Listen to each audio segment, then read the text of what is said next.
ओम नमः सिद्धेभ्यः। जीवमजीवमदौवं जिणवरवसहीण जीर्णनिर्दिष्टं देविन्दविन्दवन्दं वन्दे तं सौवदा शिरसा। बोलिए श्री खजराट पुष्पदंत भगवान की जय। आचार्य श्री नेमिचंद्र सिद्धांति देव की जय। हम सभी बड़े सौभाग्यशाली हैं जो हमें आचार्य नेमिचंद्र सिद्धांति देव का महान ग्रंथ द्रव्य संग्रह के अध्ययन का अवसर मिल रहा है। यह ग्रंथ जैन दर्शन का सार है, ऐसा एक एक गाथा में हमें स्पष्ट हो रहा है। अभी तक हम 9 गाथाओं का अध्ययन कर चुके हैं। इन 9 गाथाओं में जीव के अलग अलग विशेषणों का हमने व्याख्यान सुना, समझा। आज हम गाथा क्रमांक 10 पर आ चुके हैं और इस गाथा से हमें समझ में आएगा कि जीव की आकृति कैसी है, जीव का आकार कैसा है, कितना बड़ा यह जीव, यह आत्मा होती है, कितने स्थान को घेरती है, ये हमें इस गाथा से समझ में आएगा। चलिए प्रारंभ करते हैं। गाथा क्रमांक 10। उच्चारण। अणु गुरु देह पमाणु। अणु गुरु देह पमाणु। उपसंहार पसपदो। उपसंहार पसपदो। चेदा चेदा। असमूह दो असमूह दो। व्यवहारा व्यवहारा। निक्षयणेदो निक्षयणेदो। असंख्य देशो असंख्य देशो। वा वा। अणुगुरुदेह पमाणो अणुगुरुदेह पमाणो। उपसंहार पसपदो चेदा। उपसंहार पसपदो चेदा। असमूह दो व्यवहारा असमूह दो व्यवहारा। निक्षयणे दो असंख्य देशो वा। निक्षयणे दो असंख्य देशो वा। ये गाथा भी बहुत अच्छी। और यहाँ पर भी आत्मा किस प्रमाण है, कितनी साइज की है, कितनी बड़ी होती है, छोटी होती है, कैसी होती है, यह बताया जा रहा है। व्यवहारा व्यवहारने की दृष्टि से और निक्षयणे दो निश्चय नय की दृष्टि से। इन दो नयों की दृष्टि से आत्मा का आकार, साइज कितना होता है, यह स्पष्ट किया जा रहा है। सबसे पहले व्यवहारा, व्यवहार नय की दृष्टि से। चेदा चेदा। चेदा का अर्थ है चेतना से सहित जो आत्मा है। आत्मा का ही पर्यायवाची यहाँ पर शब्द चेदा, चेतना से युक्त, यह शब्द लिया गया है। पहले आधा शब्द आ चुका है, अब चेदा, चेतना संपन्न, चेतना संयुक्त आत्मा। व्यवहारा, व्यवहारने की दृष्टि से। अणु गुरु देह पमाणु। पमाणु प्रमाण, प्रमाण है, बराबर है। किसके बराबर है? देह पमाणु। देह, देह यानी शरीर, शरीर के बराबर है।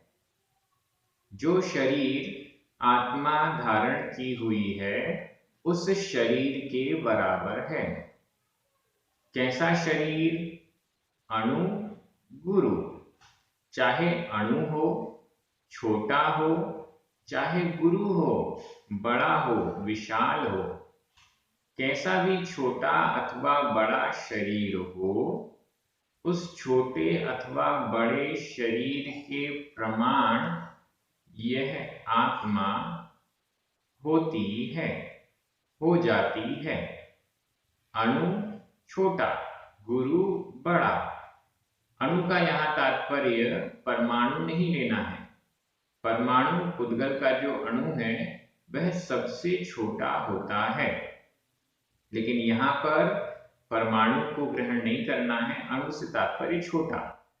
लब्धि अपर्याप्त निगोदिया जीव की सबसे छोटी अवगाहना शरीर की साइज होती है।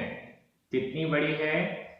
घन अंगुल के असंख्यातवें भाग प्रमाण। हमारा जो अंगुल है उस अंगुल का भी असंख्यातवां हिस्सा, इतना छोटा साइज लब्धि अपर्याप्तक निगोदिया जीव की होती है, उसके शरीर की होती है। इतना छोटा, यह अणु से बड़ा है, अणु के बराबर नहीं है, अणु से बड़ा है। अणु तो और भी छोटा हो जाएगा। तो अणु के बराबर कोई भी जीव का शरीर नहीं होता है। सबसे छोटा तो घनांगुल का असंख्यातवां भाग प्रमाण होता है। इस छोटे शरीर से लेकर सबसे बड़ा शरीर होता है स्वयंभू रमण समुद्र, जो कि अंतिम समुद्र है। उसमें उत्पन्न होने वाले, रहने वाले महामत्स्य का। महामत्स्य बहुत बड़ी मछली। कितनी बड़ी होती है? 1000 योजन। 1000 योजन के प्रमाण इतनी बड़ी वह महामत्स्य होती है। तो इस छोटे शरीर से लेकर इस बड़े शरीर तक, और बीच के अन्य और भी शरीर छोटे छोटे बड़े बड़े, वो सब इसके बीच के हो जाएंगे। इतने प्रमाण तक वह आत्मा होती है। शरीर छोटा या बड़ा, अब प्रश्न ये उठता है, अभी छोटा वाला जीव मर के बड़े वाले जीव के रूप में उत्पन्न हुआ, तो आत्मा छोटी ही रहेगी या क्या होगा? उसके लिए आगे शब्द आ रहा है उपसंहार पसपदो। उपसंहार, उपसंहार, पसपदो प्रसार होने से। उपसंहार और प्रसार होने से। उपसंहार संकोच, प्रसार विस्तार। संकोच और विस्तार गुण के होने से। शरीर नाम कर्म का उदय होने से जीव में ऐसा स्वभाव उत्पन्न हो जाता है जो वह जिस शरीर में जाता है उस शरीर के बराबर संकोच कर लेता है, सिकुड़ जाता है, अथवा विस्तार कर लेता है, फैल जाता है। यह आत्मा का स्वाभाविक गुण है, जो कि शरीर नाम कर्म के उदय के निमित्त से प्रकट होता है। शरीर नाम कर्म जब तक है तब तक यह गुण कार्य करता रहता है। अब छोटे शरीर में, चींटी के शरीर में था, चींटी से हाथी के शरीर में आया तो आत्मा के प्रदेश हाथी के बराबर हो जाएंगे। हाथी से फिर मरण करके एक तितली के शरीर में आया तो इतने बड़े फैले हुए प्रदेश तितली के आकार में छोटे हो जाएंगे। जब हमारा जन्म होता है तो हम बहुत छोटे होते हैं, साइज बहुत छोटी 1 फुट की होती है। जैसे जैसे हम बड़े होते जाते हैं 6 फुट के हो जाते हैं। 1 फुट मैंने ज्यादा बोल दिया, बहुत छोटी साइज होती है। और उसके बाद फिर हम इतने बड़े लंबे चौड़े होते चले जाते हैं। तो आत्मा का प्रदेश शरीर के अकॉर्डिंग बढ़ता जाता है, फैलता जाता है। यह संकोच और विस्तार गुण है जो आत्म प्रदेशों में होता है। इसको समझने के लिए एक उदाहरण है। जैसे दीपक, दीपक का प्रकाश हम छोटे कमरे में रखते हैं तो वह छोटे कमरे को प्रकाशित करता है, और जैसे ही उसको बड़े कमरे में ले जाया जाता है तो वह बड़े कमरे को प्रकाशित करने लग जाता है, बड़े कमरे में फैल जाता है।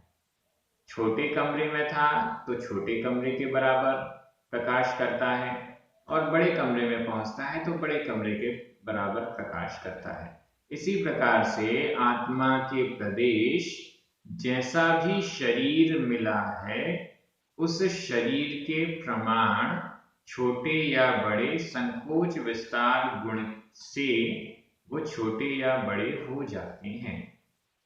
यह संकोच और विस्तार का गुण आत्म प्रदेशों में होता है। इसमें कोई कंडीशन भी है क्या? एक शब्द नीचे आ रहा है, असमूह दो। असमूह दो, समूह दो, समुद्घात, समुद्घात को प्राप्त और असमुद्घात को प्राप्त नहीं। जो समुद्घात की अवस्था में नहीं है ऐसा चेदा आत्मा अणु गुरुदेह परमाणु अणु छोटे बड़े शरीर के बराबर होता है। उपसंहार प्रसार संकोच और विस्तार गुण के कारण, संकोच और विस्तार स्वभाव के कारण। यह समुद्घात क्या है और समुद्घात की अवस्था को छोड़कर ऐसा क्यों कहा गया है, इसको समझना भी जरूरी है। समुद्घात की अवस्था को छोड़कर, समुद्घात क्या है? समुद्घात का मतलब, समुद्घात एक ऐसी प्रोसेस है जिसमें आत्मा के प्रदेश शरीर को पूर्ण रूप से छोड़े बिना बाहर निकलते हैं और अपना जो भी कार्य करना है वो करके वापस आ जाते हैं। इस अवस्था को समुद्घात कहते हैं। फिर से सुन लीजिए और कॉपी में नोट भी कर लीजिएगा। 7 प्रकार के समुद्घात हैं, इन सब की चर्चा इस वीडियो में आज कंप्लीट कर दी जाएगी। समुद्घात क्या है? आत्मा के प्रदेश मूल शरीर को पूर्ण रूप से छोड़े बिना कुछ मात्रा में आगे निकलते हैं, बाहर निकलते हैं, अपना कार्य संपन्न करते हैं और वापस आ जाते हैं। बहुत कम टाइम के लिए ऐसा होता है, अंतर्मुहूर्त से ज्यादा ये नहीं होता, थोड़ा थोड़ा कम कम टाइम के लिए होता है। 7 समुद्घात के क्या नाम हैं? स्क्रीन पर भी लिखे हैं। वेदना समुद्घात, कषाय समुद्घात, विक्रिया समुद्घात, मारणांतिक समुद्घात, तेजस समुद्घात, आहारक समुद्घात और केवली समुद्घात। ये 7 प्रकार के समुद्घात हैं। मरण हो जाता है और मरण होने के बाद दूसरे शरीर को प्राप्त करते हैं तो क्या होता है?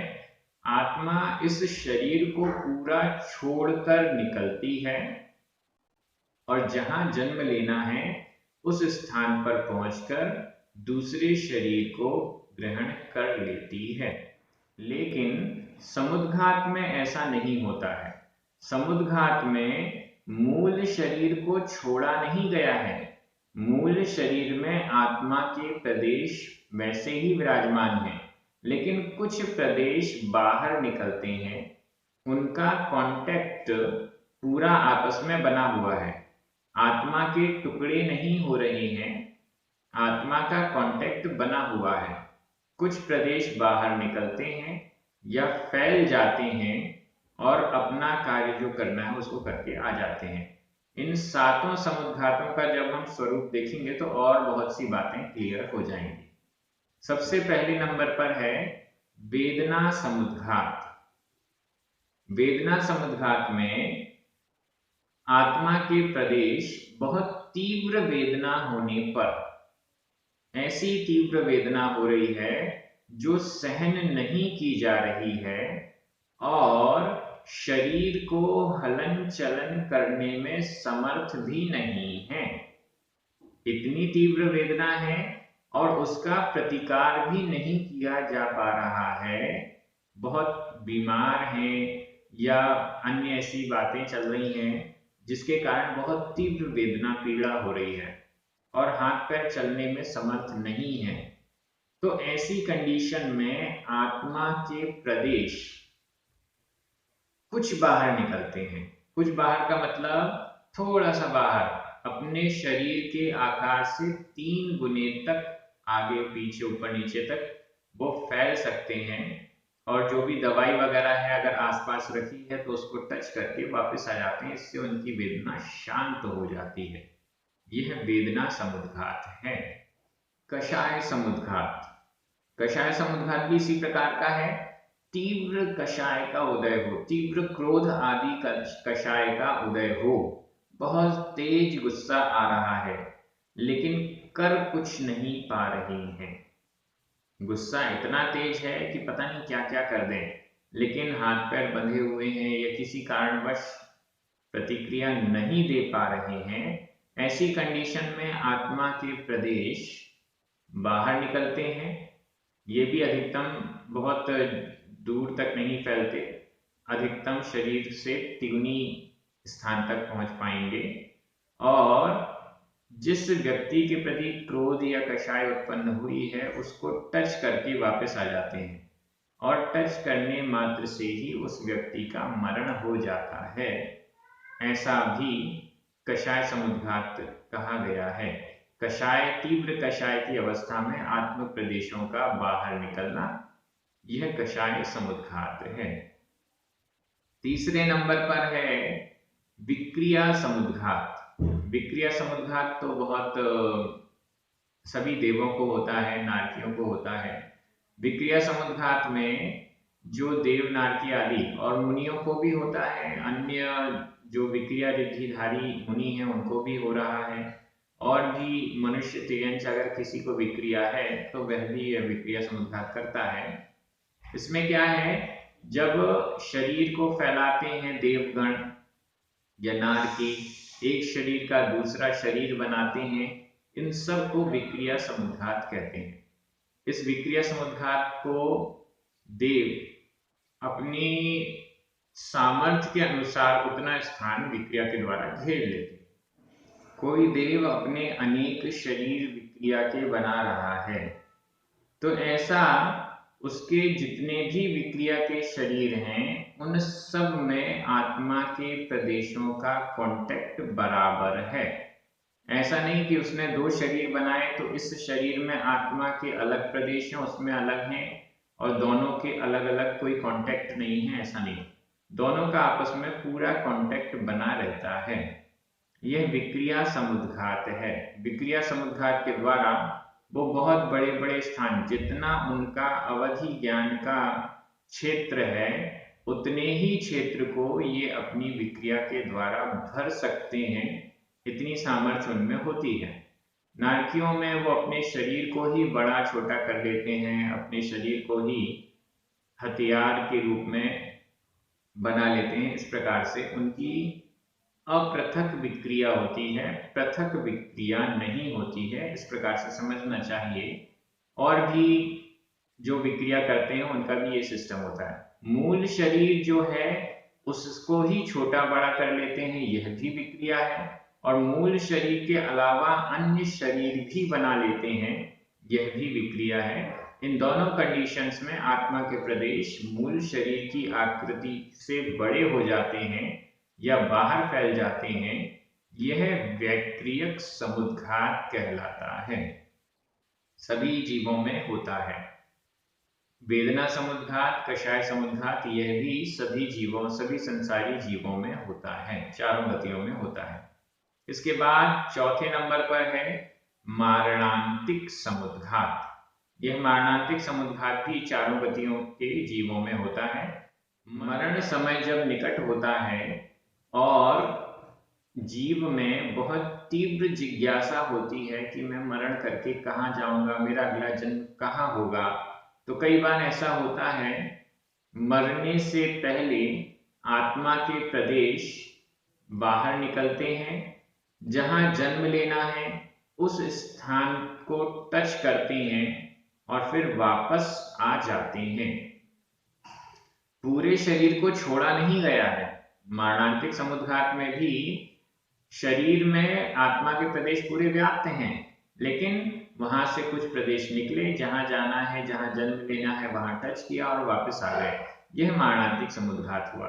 मारणांतिक समुद्घात मरण के एकदम 1-2 सेकंड पहले भी हो सकता है, 1-2 समय पहले भी हो सकता है, और कई बार ऐसा भी होता है कि आत्मा के प्रदेश वहां टच कर रहे हैं या टच करने जा रहे हैं या टच करके लौट रहे हैं और यहाँ मरण हो गया तो सारे आत्मा का प्रदेश बाहर निकलकर उस ओर चले जाने लगे। ऐसा भी होता है। तो यह मारणांतिक समुद्घात है। इसके बाद है तेजस समुद्घात। तेजस समुद्घात सिर्फ महामुनि राजों के ही होता है, जिन्होंने पूर्व में अच्छी तपस्या करके तेजस रिद्धि प्राप्त की है, तेजस शरीर का के योग्य अपने आप को तपस्या की है, और तेजस रिद्धि जिन्होंने प्राप्त कर ली है, वे ही इस तेजस शरीर समुद्घात को करते हैं। तेजस समुद्घात दो प्रकार का हो जाएगा, अशुभ तेजस और शुभ तेजस। अशुभ तेजस अशुभ कार्यों के लिए, शुभ तेजस शुभ कार्यों के लिए। अशुभ तेजस जैसे द्विपायन मुनि का पुतला निकला था और उसने पूरी द्वारिका नगरी को भस्म कर दिया था। बहुत तीव्र क्रोध आ रहा है, कोई शत्रु बन गया है हमारा, उसके प्रति बहुत तेज गुस्सा आ रहा है। उस शत्रु को या विघ्न करने वाले पदार्थ को भस्म करने के लिए, नष्ट करने के लिए यह तेजस पुतला, अशुभ तेजस पुतला निकलता है और पूरी तरीके से भस्म कर कर वापस आ जाता है। इससे जो मुनिराज हैं वे भी भस्म हो जाते हैं। यह तेजस समुद्घात छठवें गुण स्थान में निकलता है, सातवें गुण स्थान में नहीं, केवल छठवें गुण स्थान में। बहुत कम टाइम में ही ये पूरा कार्य संपन्न करके आ जाता है और मुनिराज को भी भस्म कर देता है, ऐसा समझना चाहिए। शुभ तेजस में क्या होता है, मुनिराज देख रहे हैं, समझ रहे हैं कि बहुत तेज लोग पीड़ित हैं, कोई व्याधि है, अकाल पड़ रहा है। उस सब को दूर करने के लिए जब उनके मन में बड़ी कृपा उत्पन्न होती है, तो शुभ तेजस नाम का पुतला निकलता है, पूरी नगर में सुभिक्ष कर देता है और फिर वापस आ जाता है। यह शुभ तेजस है। तेजस समुद्घात इस प्रकार से होता है। आहारक समुद्घात, जब मुनि महाराज को कोई तीव्र जिज्ञासा होती है, चातुर्मास आदि का समय है, उस जिज्ञासा के समाधान के लिए वो जा नहीं सकते हैं, या जिनसे समाधान लेना है केवली भगवान, वो बहुत दूर हैं, आसपास नहीं है, तो ऐसी जिज्ञासा के समाधान के लिए, तीर्थ वंदना के लिए, गुरु दर्शन आदि किसी कार्य के लिए यह आहारक पुतला निकलता है। यह भी पूर्व में आहारक रिद्धि को धारण करने वाले मुनिराज के ही निकलता है। आहारक की योग्यता जिन मुनिराज में है उनको ही निकलता है। आहारक पुतला एक अंतर्मुहूर्त में निकलता है और अपना पूरा कार्य करके वापस आ जाता है। यह आहारक समुद्घात कहलाता है। इसमें भी एक हाथ का सफेद पुतला होता है, जो कि मुनिराज के मस्तक के मध्य से निकलता है और अपना कार्य करके केवली भगवान आदि के पास जाकर शंका समाधान आदि करके वापस आ जाता है एक अंतर्मुहूर्त में ही। यह आहारक समुद्घात हुआ। केवली समुद्घात केवल ज्ञानी भगवान को होता है। जब उनका आयु का अंतिम अंतर्मुहूर्त शेष रहता है और कर्मों की स्थिति जो शेष बच रही है वो आयु कर्म से बहुत ज्यादा होती है, तो उसको कम किया जाता है। बाकी तीन आघातीय कर्मों की स्थिति को आयु कर्म के बराबर लाने के लिए या कम करने के लिए, अंतर्मुहूर्त के आसपास बनाने के लिए यह केवली समुद्घात होता है। केवली समुद्घात में अवस्थाएं 7 या 8 समय में ये अवस्थाएं पूरी हो जाती हैं। दंड, कपाट, प्रतर, लोकपूरण और फिर वापस प्रतर, कपाट और दंड, फिर स्वस्थान। इसमें आत्मा के प्रदेश बाहर निकलते हैं, पहले दंडे के आकार के ऊपर से नीचे तक हो जाते हैं, फिर वो खुल जाते हैं कपाट के समान, मतलब गेट के समान, दरवाजे के समान, एक साइड से दूसरी साइड तक फैल जाते हैं। प्रतर में वात वलय को छोड़कर पूरे लोकाकाश में फैल जाते हैं। लोकपूरण में पूरे संपूर्ण लोक में वात वलयों को मिलाकर संपूर्ण लोक में फैल जाते हैं। इसके बाद वापस ये भी स्टेज होती हैं। यह केवली समुद्घात कहलाता है। इस केवली समुद्घात के लोकपूर्ण अवस्था में आत्मा का एक एक प्रदेश संपूर्ण लोकाकाश के एक एक प्रदेश में विराजमान हो जाता है। यही सबसे अधिक कैपेसिटी आत्मा के प्रदेशों के फैलने की है। इसमें अभी हम आगे देखेंगे निश्चय नय से जो वर्णन आएगा वो यहाँ पर टैली करता हुआ हमें समझ में आएगा। तो ये 7 प्रकार का समुद्घात है। इन समुद्घात की अवस्थाओं में आत्मा के प्रदेश शरीर से बाहर निकलते हैं।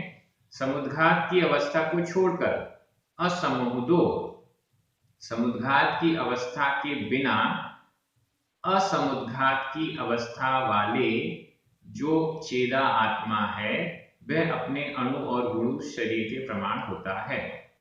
यह वर्णन व्यवहार नय की अपेक्षा से हुआ। अब निश्चय नय पर आइए।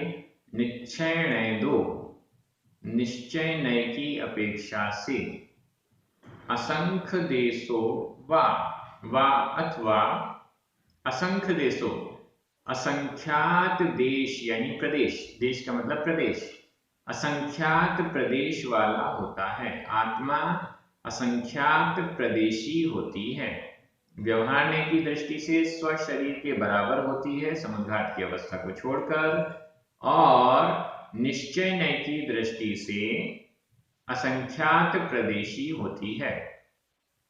आत्मा लोकाकाश के एक प्रदेश में कभी नहीं रह सकती, 2 आदि संख्यात प्रदेशों में भी कभी नहीं रह सकती। एक छोटे से छोटा शरीर वाला जीव है, वह भी लोकाकाश के असंख्यात प्रदेशों में ही रहता है। इस दृष्टि से असंख्यात प्रदेशी कहा गया है। घनांगुल के असंख्यातवें भाग प्रमाण जो लब्धि अपर्याप्तक निगोदिया जीव का शरीर है वह भी लोक का असंख्यात प्रदेश है। वो लोक के असंख्यात प्रदेश हैं। एक प्रदेश या 2 प्रदेश आदि संख्यात प्रदेश भी नहीं है, ऐसा हमें समझना चाहिए। व्यवहार नय और निश्चय नय फिर से देख लीजिए। व्यवहार नय पर द्रव्य की अपेक्षा से वर्णन कर रहा है। पर द्रव्य को दृष्टि में रखकर, पर द्रव्य को मुख्य बनाकर, शरीर को मुख्य बनाकर वर्णन कर रहा है। और निश्चय नय शरीर को गौण करके, पर द्रव्य को गौण करके सिर्फ आत्म द्रव्य को मुख्य करते हुए वर्णन कर रहा है। निश्चय नय की दृष्टि से आत्मा असंख्यात प्रदेशी है तो वैसी ही व्यवहार नय में भी उतनी ही प्रदेशी, निश्चय नय में भी उतनी ही प्रदेशी।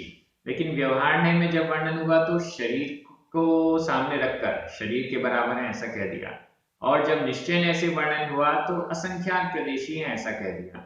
शरीर के बराबर है तो भी असंख्यात प्रदेशी रहेगी, और असंख्यात प्रदेशी है तो भी शरीर के बराबर रहेगी।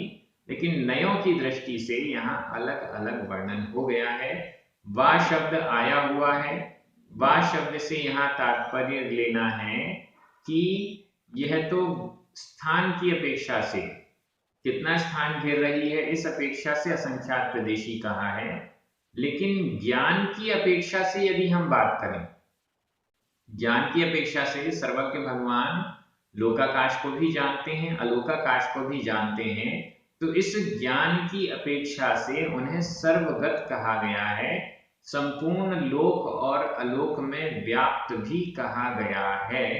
वह ज्ञान की अपेक्षा से है। ज्ञान की अपेक्षा से अलग वर्णन आएगा, और स्थान की अपेक्षा से, प्रदेश की अपेक्षा से असंख्यात प्रदेशी है ऐसा वर्णन आएगा। तो ये डिफरेंस है, उसको वा शब्द से हमें ले लेना चाहिए, ऐसा टीकाकार कह रहे हैं। मुझे लगता है कि इस गाथा का अर्थ पूर्ण रूप से समझ में आ गया है। बहुत सारी नई नई बातें आपको यहाँ पर मिली होंगी। समुद्घात का जो प्रकरण है उसको भी आपने अपनी कॉपी में नोट किया होगा। 7 समुद्घात की परिभाषाएं भी आपने लिख ली होंगी। अब हम गाथा के अन्वय पर आते हैं। आपके मन में हिंदी अर्थ चलना चाहिए। व्यवहारा चेदा असमुदो अणु गुरु देह पमाणो उपसंहार पसपदो, इसको पहले ले लीजिए। उपसंहार पसपदो अणु गुरु देह पमाणो